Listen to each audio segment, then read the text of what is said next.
যে এই অটো রিক্সার কারণে আমরা রাস্তায় বাইক নিয়ে, তারপরে সাইকেল নিয়ে এবং সাধারণ যারা পায়ে হেঁটে চলাচল করি, আমরা খুব রিক্সে থাকি।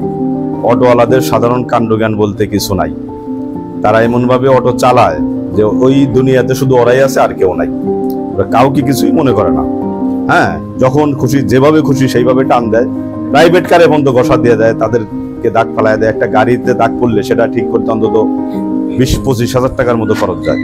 এই চিন্তা তো ওদের নাই। এই আজকে সকালে গিয়েছে। যাই হোক, আপনারা সবাই সাবধানে চলাফেরা করবেন, অটোর থেকে সাবধানে থাকবেন। অটোওয়ালাদের কমন সেন্স বলতে কিছু নাই, কিন্তু যখন কোনো ফল্টে পড়ে, একটা ক্ষতির সম্মুখীন হয়, যখন তাকে আটক করা হয়, তখন তার মানে জ্ঞান ফেরে এবং সে বলে যে আমার তো কিছু নাই, এই জরিমানা আমি কিভাবে দেব, এটা আমি কিভাবে ঠিক করব, আমার তো মানে ঘরে খাবার মতো কিছু নাই। অতএব এদেরকে মায়া দেখায় লাভ নাই, ঠিক আছে? এরা তো আমাদেরকে মায়া করে না, আমাদেরকে যেমন তেমন ভাবে তারা আমাদের উপর অত্যাচার করে।